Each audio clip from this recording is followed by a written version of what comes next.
Tonight on CTV News, rebuild contractors owed thousands of dollars by a developer, but will they get their money? Concerns over migrant workers living in substandard conditions, and more snow forecast for the region. Broadcasting across Canterbury, from the CTV studio, this is First at 5. Good evening, welcome to CTV News, now streaming live every night at ctv.co.nz. Well, if you thought the worst of the winter weather was over in Canterbury, think again. Another polar blast is heading our way, as CTV reporter Jared McCulloch explains. Another wintry blast is making its way up the country, and Canterbury is likely to see the snow again. Last month's wintry storm caused chaos for many areas around the region. Some places saw power outages for a number of days, and roads around Canterbury were closed. Many parts south of the region awoke this morning to a cold start. Now it's travelling up the island and into our backyard. But one weather analyst says there's a chance that white stuff may be back. First of all, sleet with snow to about 200 metres, and then gradually dropping to near sea level overnight, then returning as more widespread showers on tomorrow night, followed, and snow will be sort of around that 100 metre, possibly dropping to sea level. A weather warning is in place for the region, with a winter blast expected to make its way through over the next 3 days. A cold snap starting overnight as a chilly southerly develops. But Oliver says the hills are likely to get a dumping over the next 24 hours. I guess it's important to note that to start off with, so tonight and tomorrow morning it's going to be a coastal event. So the main areas that will be affected is Banks Peninsula above that 200 metres.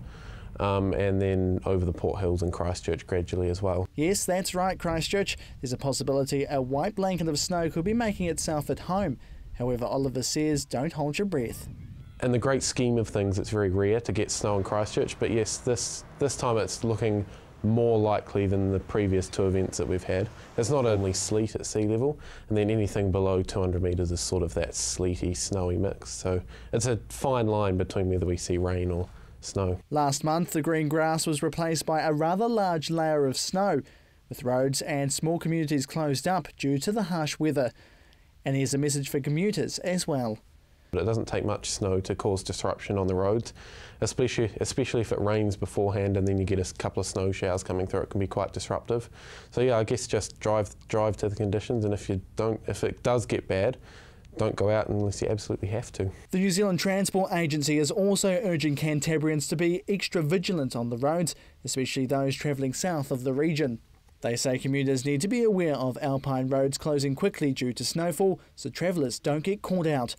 Arthur's, Lewis and Linda's passes are being monitored, but are still open at this stage, with NZTA wanting commuters to carry chains. It could be the second biggest snow dump for winter this year, and for school students around the region, they'll be hoping it does turn up something extra through their holiday break. Jared McCulloch, CTV News. So, has he scarpered, or will he be back to face the developers? A story that was on the front page of the press this morning. Rebuild contractors in this city have been owed thousands and thousands of dollars by developer John Clancy. But as our reporter Chelsea Daniels found out today, there is a genuine excuse why he's not answering his telephone. Global Renovations Canterbury Limited was formed in 2012 and since then has had a bout of trouble paying subcontractors, some afraid that he has abandoned Christchurch. However, we spoke to a business associate of Clancy who revealed that he has left the country, not to evade paying contractors but for family reasons. He says John's mother died last week and he has flown to a town near Manchester for the funeral being held on Thursday. He should be back in Christchurch sometime next week. The associate wishes not to be named. But contractors still aren't convinced that they are ever going to see their money. Jacob worked with Clancy over June to November last year and he racked up a debt of just under $70,000. He paid me some straight away, and then $46,000 was left owing for some time, and then he slowly paid me $30,000, and then from there on he just took me for granted and paid me whenever we hit him up. He'd pay me $1,000 or $2,000. Jacob had to go to extreme measures to get the money he was owed. We just waited in the car park for him, and every ute that pulled up, we we just went up to him and said, "Is your name John Clancy?" And eventually he pulled up in a white Navara and we confronted him. And it seems as though builder Jacob was one of the luckier ones, receiving full payment for his services, but only after taking control of one of John's assets. He was giving me a Mitsubishi Triton ute until my money was paid, or he was paid from Housing New Zealand, then he paid my money, then I released the ute. And how long did that take? A month and a bit. To get that money to Yeah, you? I got it probably 2 weeks ago. It wasn't from his company, it was from a trust account. But that wasn't the last he heard from Clancy. He paid me the money when he paid it not long ago, and then he texted me and asked me if I can do a job for him for cash, but I didn't want to go down that road. I don't do that, and yeah, I just didn't want anything to do with him. I just wanted my money and never to see him again. The company in question is a part of a group of companies under the Global Homes banner, all directed by John Clancy. He must have made money because some of these buildings he's doing are worth a lot of money, you know, and like Housing New Zealand, they'd probably pay on time every time, and he's got money. He's just yeah, like I said, he paid me from a trust or a holdings account, so he's obviously taking it out of the business and putting it in an account, and then yeah, he's only the one laughing here because these people out there that owed 50, 70 grand and stuff, you know. I feel sorry for them. Shannon O'Donnell did work for Clancy at the end of last year on a Housing New Zealand set of units, but is yet to see a dime. Unlike Jacob though, Shannon knows for a fact that he's not waiting on a HNC payment and doesn't think Clancy has the money at hand. No, look, I don't think he has the money at all. We've actually had confirmation from Housing New Zealand that he's been paid for the jobs that we completed, and I don't think he's waiting for the money. I think he's got his fingers in a lot of pies. I think he owes a lot of money, and he's been hiring contractors to complete work to keep his cash flow going. He says that it would cost around $7,000 to liquidate the company, which means more money down the drain at his expense. The chances are that he's got a creditors list of 3 or 4 pages long, and I can't imagine we're going to see a cent out of it. So what I don't understand is why do we have to pay $6,000 or $7,000 to liquidate a company when he's clearly in the wrong and owes a lot of money. We spoke to Marcus Stuffkins of Stuffkins and Chambers Architects, who worked with Clancy in 2012 on a set of Riccarton apartments. This was the only project that their companies collaborated on, but he says that Clancy paid all his bills and had no issue with money. So, since 2012, where did it all go wrong? Nobody is sure when he will return from the UK, but he is bound to be met with others that still want answers and still want their money. Chelsea Daniels, CTV News. A Christchurch man has narrowly avoided jail after mixing chocolate with magic mushrooms, but a judge told him he still deserves some community service. A Christchurch man has been given community service instead of home detention to get him out of the house. 47-year-old Stephen Leray Ozane was sentenced to 150 hours community service at the Christchurch District Court today for having chocolate laced with magic mushrooms.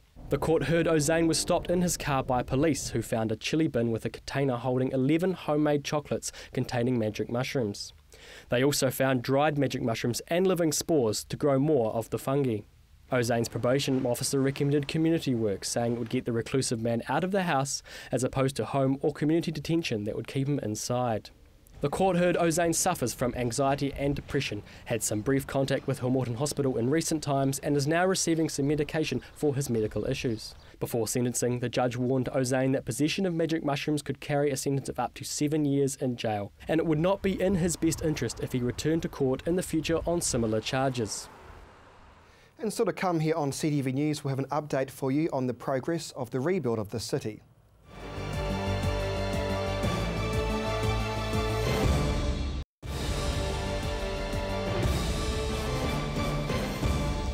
Is the rebuild of the city on target? While the Canterbury Employers Chamber of Commerce says the peak is yet to come, will this still be the case if migrant workers are still living in substandard conditions in this city? Here's Chelsea Daniels. Demand for overseas workers in Christchurch is showing no sign of slowing, despite recent comments from the Finance Minister suggesting the city's rebuild was at its peak. The Christchurch rebuild has majorly contributed to the country's economy, but Bill English said last month that it's about to dry up. Peter Townsend from the Canterbury Employers Chamber of Commerce disagrees, saying that the regeneration of Christchurch will still present a lot of opportunities. Well, I think it's a matter of interpretation. If what he was saying was we are not the local economy is not going to continue to grow exponentially, then he's right. But if he was saying that we are at a peak and we're going to decline economic activity, he's wrong.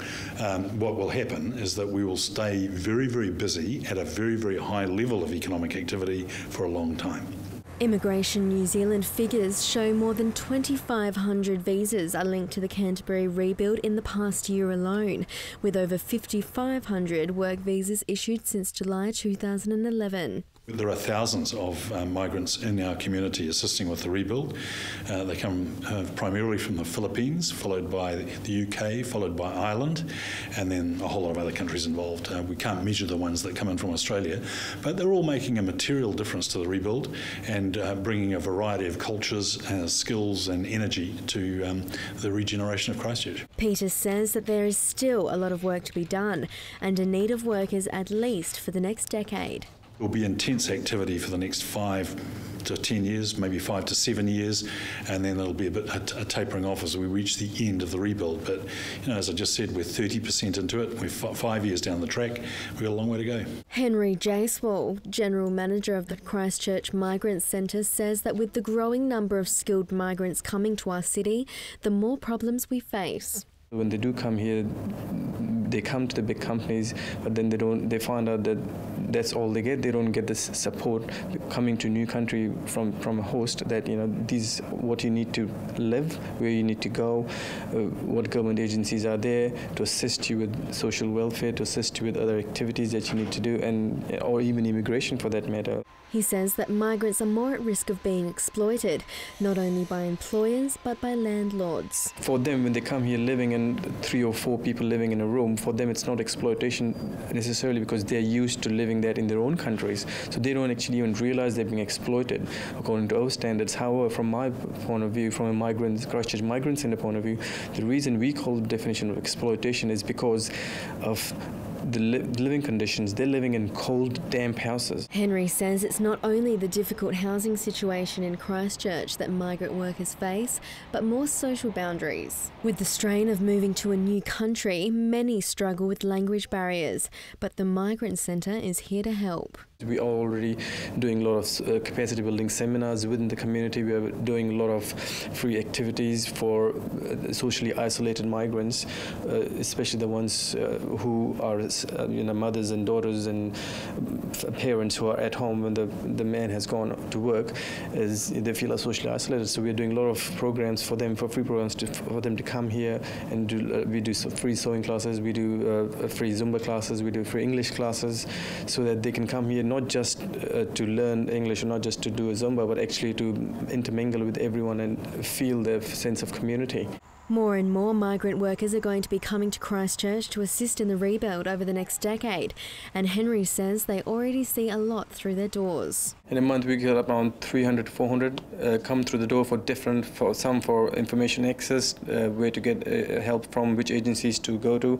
Obviously some come for sewing classes, some come from Zumba, some come for English, and some just come because they just need to talk to someone. The city's long-term plan will cement the future work opportunities for foreigners, with construction of the Convention Centre, Central Library and Metro Sports Facility yet to begin. Chelsea Daniels, CTV News. And Dion Swicks from Rebuild Christchurch is here to update us on all the issues for our fortnightly catch-up. Good to see you, Dion. The EQC proposed changes. What does it mean for your everyday person who's got insurance? From what we understand, it looks as though the everyday person for insurance, the EQC policy premium has gone up a little bit, but that's gone up over the last couple of years anyway. The main difference here is that it seems to be that when you have a claim, instead of making a claim with EQC, you'll make a claim with your insurance company. And the maximum cap is going from 100,000 to 200,000. Now, the 100,000 cap was set way back when EQC started, 1947, and that hasn't changed with the amount it's costing to build houses. Now, if you think about apportionment, a lot of people have actually got housing claims with EQC that are up around 300,000-400,000 over multiple events. That's not going to make much of a difference. It's really that $200,000 cap for work, and there's a whole lot of other issues around that they're changing around land, what you're going to be claiming for, and also contents insurance will be handled by your private insurer as well. So a few differences there, and this is out for consultation until September. So go onto the EQC website if you're interested in this and have a look. But it makes a lot of differences, and it actually would have made a lot of help speeding things up in the residential recovery for Christchurch anyway. What's your analysis of Regenerate Christchurch? Where are we at with that? And this is now open for public consultation. Yeah, last Friday the government announced their plans for the transition. This is really about where Christchurch is in terms of its leadership and the governance of the city and the rebuild of Christchurch moving forward.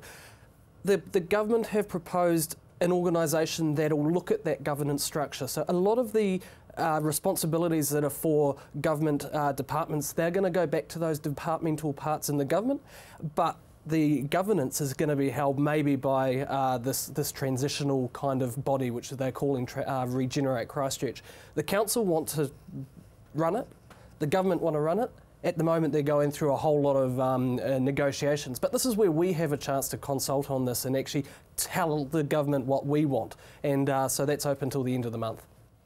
Okay, that's quite important for people to write submissions in, isn't it? Yes, I mean, if you go to the CERA website, it's on their front page there, have a look, read the document, but also, apart from just reading the transitional document, also read the recommendations that the advisory board to the Crown, that was the Dame Jenny Shipley chaired.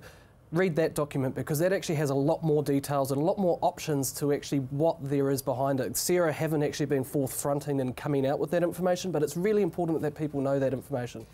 Dion, the council's been conducting some climate control modelling.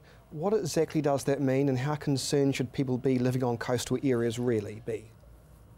This is a conversation that we've really been forced to have because of the earthquake. Now, and the earthquake itself caused around 100 years of relative sea level rise. What that means is the ground actually dropped in part of our coastal areas, and that caused what we would have seen in the next 100 years to happen in a matter of seconds. But what's going to happen over the next 100 years is that sea level will most likely rise. The Tonkin and Taylor report says in the next 50 years it's going to go up maybe half a metre, and the next 100 years, 400 millimetres in the next 50 years, and 100 years about a metre.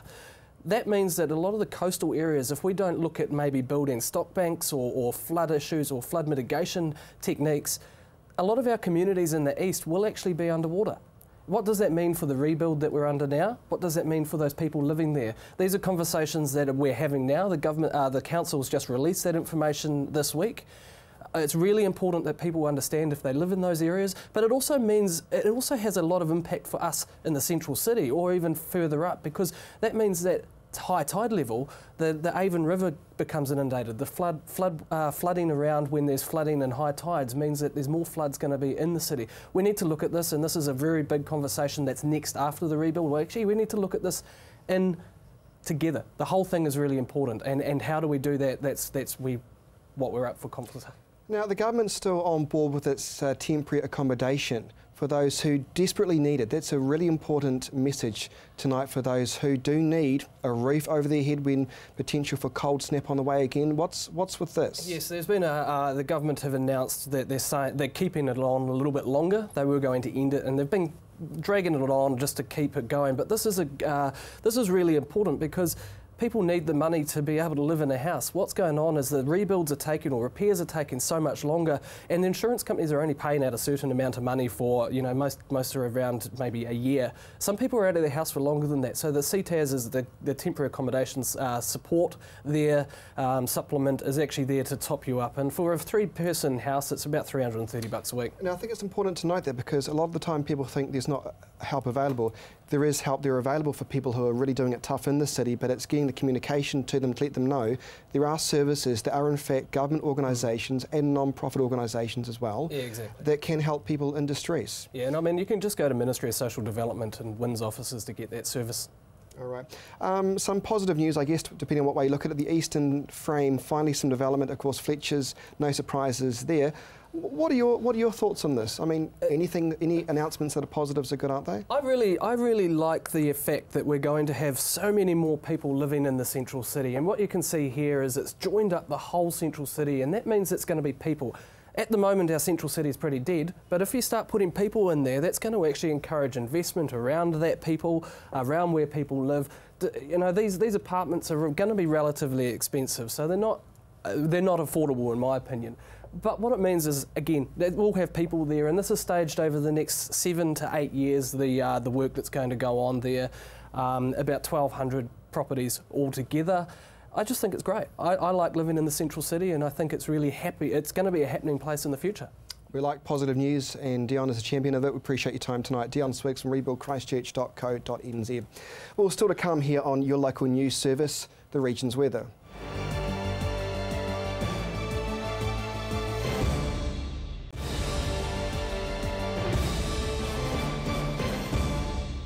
Welcome back to CTV News. Mercy standing by with a very cold forecast. Here's your region's weather.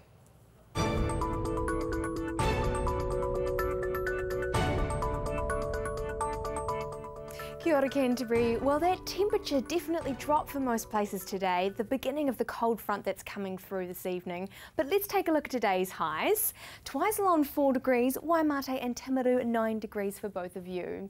Heading to central Canterbury now, Christchurch, Akaroa and Darfield all on 8 degrees. A little bit cooler for Ashburton and Methven on 7, 9 degrees for Leaston there. Taking a look further north, Kaikoura 9 degrees for you, a little bit cooler for Cheviot and Hamner on just 6 degrees today, 7 degrees for Colwyn and Oxford. Looking over to the Alpine region now, Lake Tekapo and Mount Cook just 4 degrees for you today. Let's take a look at tomorrow's temperatures. Timaru, southwesterly winds coming in tomorrow, chance hail and showers in the evening for you.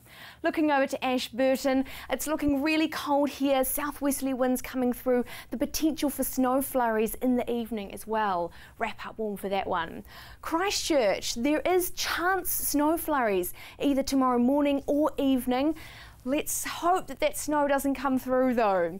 Over to Kaikoura, again we're seeing these southerlies coming through, cold temperatures and potential for snow down to sea level in the evening. Let's take a look at other areas. Snowflakes coming in through here, sleety showers for most places, Twiselon 4 degrees tomorrow. Central Canterbury, just 6 degrees for Darfield and Methven, snow flurries possibly here, Leaston and Akaroa, a few wintry showers for both of you. Heading further north now, Hamner Springs and Cheviot on just 4 degrees tomorrow, potential for snow here as well. Amberley on 8 degrees, Oxford down there with sleety showers on 6. Over to the Alpine region, 3 degrees for Mount Cook and Lake Tekapo. Let's take a look at the upcoming days. Thursday, the outlook is still looking very chilly, with sleety showers and potentially snow for most places. Timaru, chance snow down to sea level for your morning on Thursday. Over to Friday, the outlooking is looking a lot better, but we're going to see some heavy frosts Friday morning, so we need to be prepared for those. Let's take a look at other areas. Again, we're seeing these southerlies and southwesterly winds for most places. Snowy patches could be on the horizon and those sleety showers are going to be coming through. Flipping over to Friday, it's looking better for most places with the sun shining. However, it will still be cold and those frosts will be about. So we need to make sure that we're prepared for those on the road Friday morning. As we can see over the next coming days, that cold snap is definitely coming through. So get your winter woolies and your hot water bottles ready. For now though, that's your weather update for Tuesday. So just to recap, weather warnings are in force for much of the South Island. The wintry blast is on the way.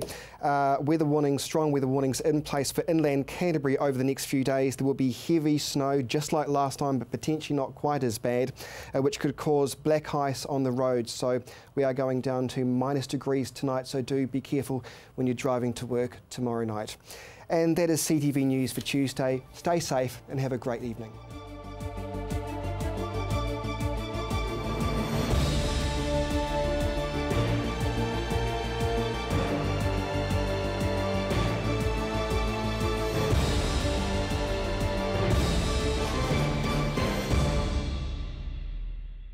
supporting local content so you can see more of New Zealand on air.